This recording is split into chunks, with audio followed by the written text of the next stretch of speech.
In this video, I'm going to talk about 3 habits that have completely changed my life. And chances are, I'll be real with you, you've probably heard of these habits before.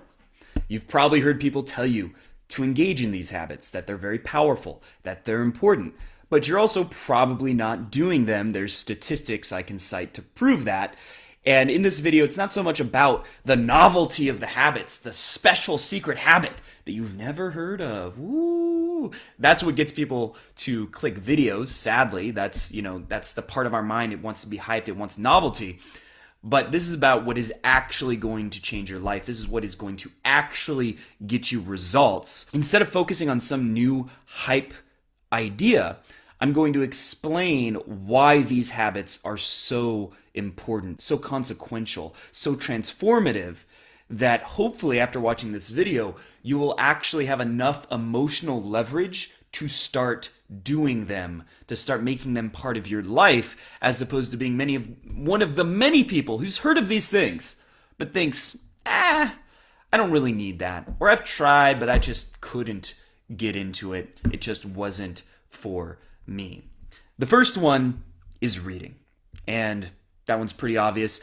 Of course, it's not reading random Reddit posts or, just browsing Google or reading romance novels that, if that gives you a certain individual pleasure, that's great, but that's not what I'm talking about here. I'm talking specifically reading nonfiction with few exceptions. There are some fiction books that can be very transformative. Books like The Alchemist by Paulo Coelho would be an example of a book that, even though it's fiction, it can change your life. Or things like allegories, right? The allegory of the cave, things that have a philosophical, metaphorical meaning that you can take from them can be very useful. But for the most part, I'm talking about nonfiction. I'm talking about biographies, psychology, philosophy, and self-improvement, self-help, whatever you want to call it. Now, the truth is, a lot of those books, a lot of the books that I've read, a lot of the books you're going to read, are padded with empty content. A lot of them are really marketers trying to sell their product, and they don't have that much value to offer, but they have a large audience and they want to hype you up to buy something. That is going to be a sizable percentage of it. And you're inevitably, if you read a lot, you're going to run into some of those books. But if you look into self-improvement books, you are going to find stuff that completely changes your life. I'll just give you one example for myself. The 4-Hour Workweek by Tim Ferriss is a book a lot of people think is a scam, and I understand why. But that book was the catalyst for me starting a business, an online business that now makes me 6 figures every single year. And maybe when I put this on YouTube, I'll show some, like the amount of subscribers I have or sales. I don't know if I can show my PayPal like invoices without getting into trouble. But that is something that I can happily prove. That is the catalyst. That was the catalyst for that.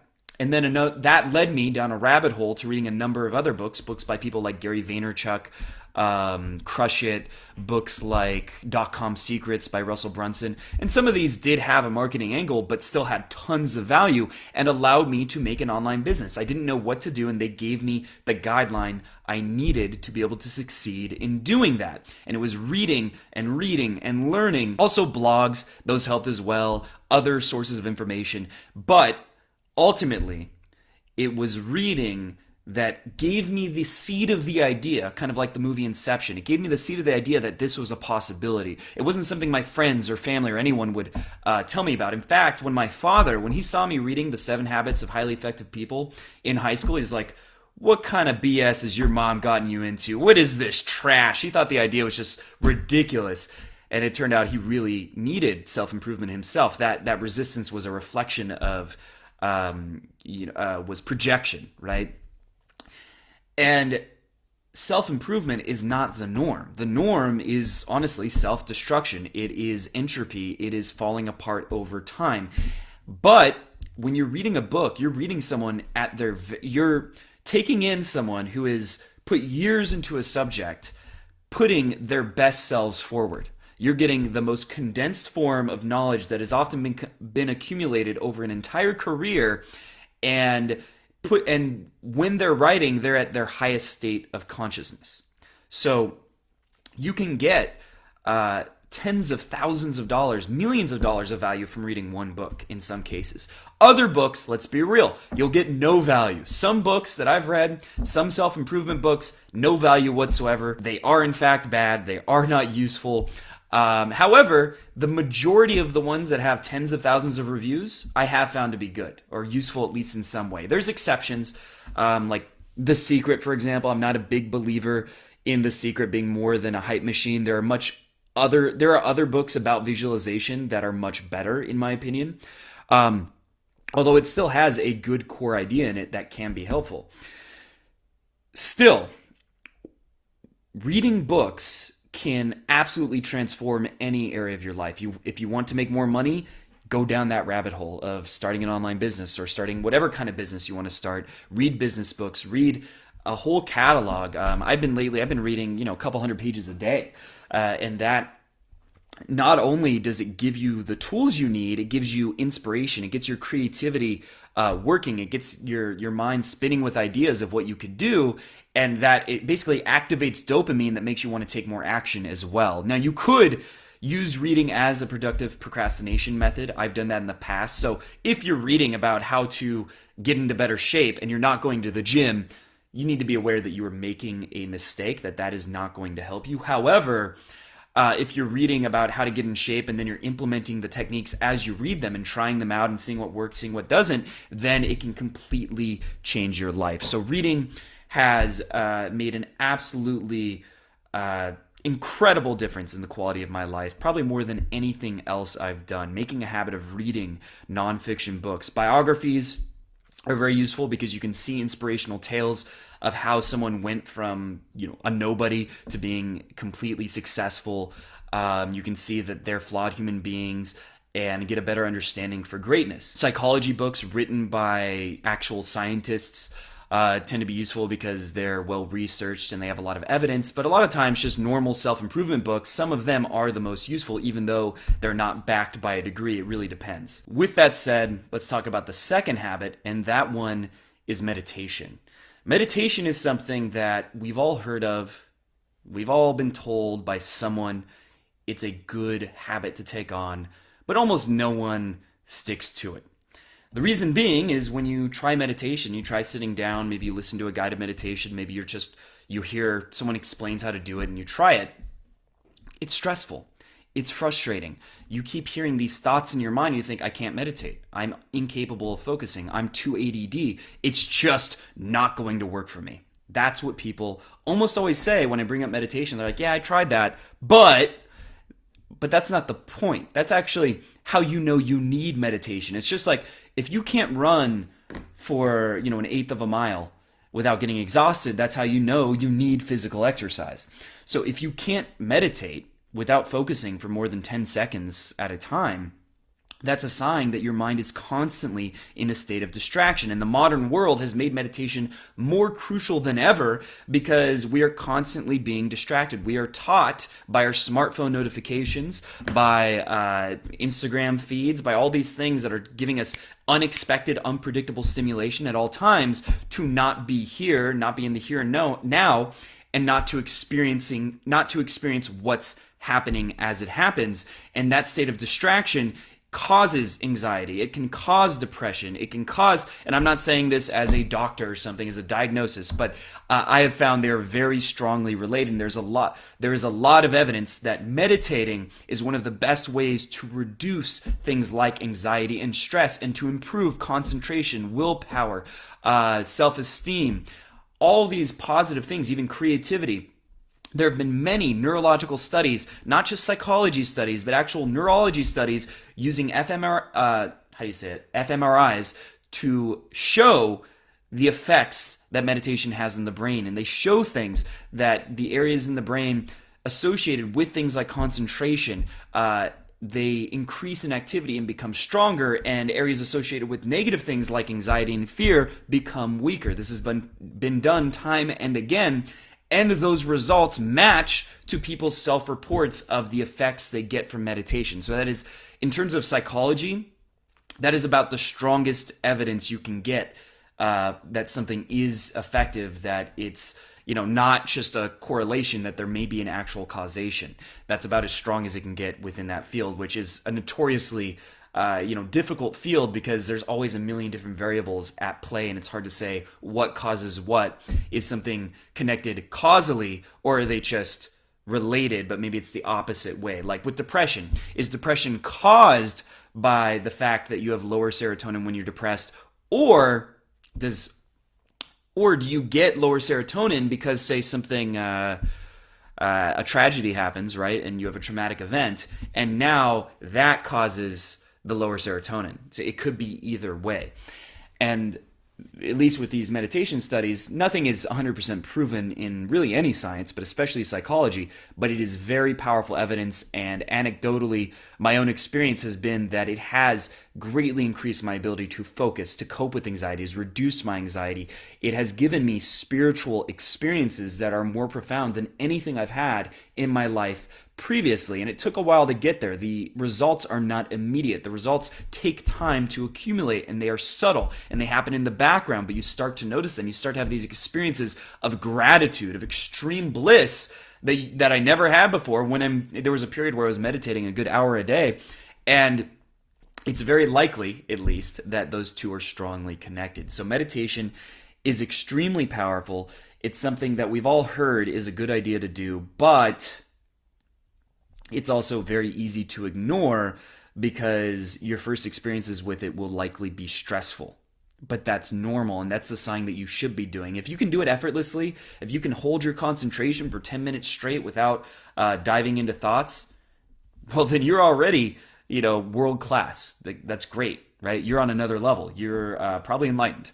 But if you're like 99.99% of people, you can't do that, and most people can't hold concentration at all in the modern world, which is why meditation is so powerful, because it teaches you to remove yourself from distractions. And there's a lot of ways to meditate. Yoga can be a type of meditation depending on how it's taught.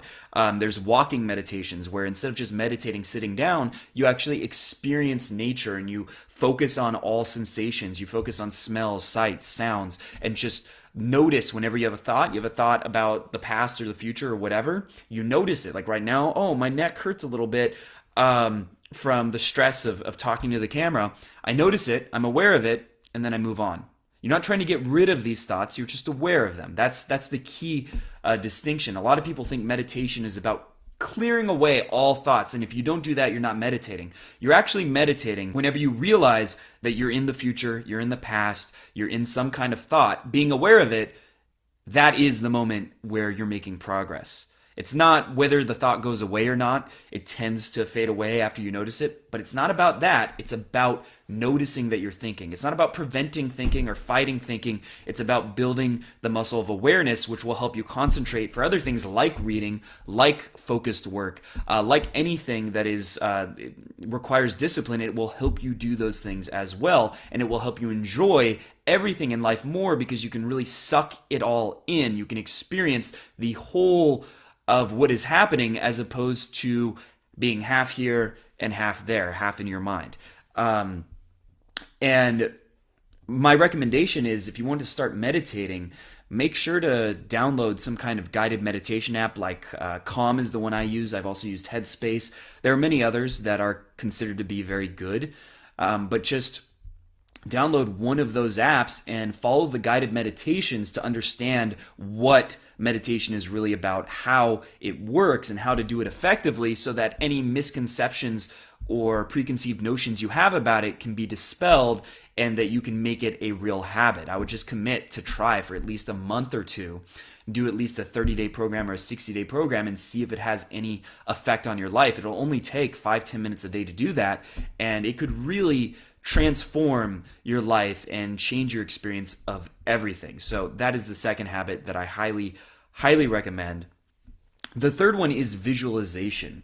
There have been a number of scientific studies that show our mind, when it thinks of something, can't distinguish fully between imagining and the actual thing happening. There was one study that showed when people just imagined themselves working out, lifting weights, they actually built muscle. They did not build as much muscle as the group that did lift weights, but they built a lot more muscle, which was none, than the group that only that did nothing. They didn't lift weights and they didn't visualize lifting weights. There are also many examples of great success stories of people at the highest level of their field that say visualization was the key to their success. Conor McGregor, Oprah, Will Smith talks about it, I'm pretty sure. Not 100% sure on that one, so if I'm wrong, don't come at me. Who else?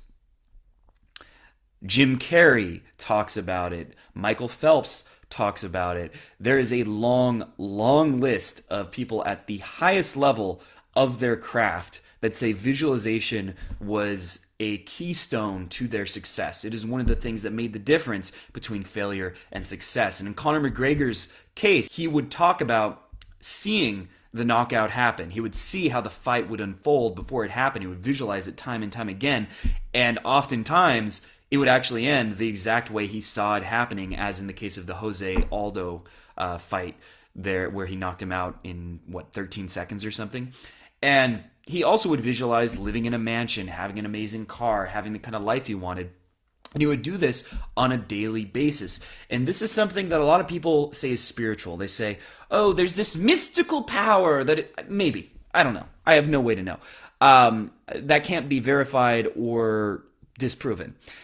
But what I do know is there's a lot of reason to believe that it affects your mindset. Because when you think of something, your mind starts to believe it is possible for you. So if you see yourself making a lot of money, you imagine yourself holding a check with $1 million, or you see yourself driving, in my case it's a Tesla, or living in a mansion in a particular city. You see these things, your mind starts to think maybe it's possible, and it also creates this energy, this momentum towards wanting it more, towards having more desire for it, because you're thinking about it. It kind of gives you this mental salivation. Just like thinking about ice cream makes you want the ice cream. You're like, I'm thinking about ice cream all day at work.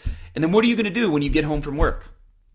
You're going to drive to Baskin Robbins, or if you have better taste, what's the other one called?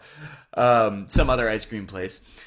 You're going to drive to some ice cream place, and you're going to get yourself some ice cream. It is creating desire the more you think about it. So you could think about the video game that you're playing. You could think about something that doesn't have benefits for you. Or you could take your free time and start imagining the things that you want to happen, the things that would be beneficial to you. Imagine yourself having 1 million subscribers on YouTube, or imagine your business taking off and being successful. Imagine seeing yourself with a six-pack. Imagine having the car, the house, the happiness. Imagine seeing yourself just interacting with people and being free-flowing, being completely charismatic, completely engaged with what you're saying and doing.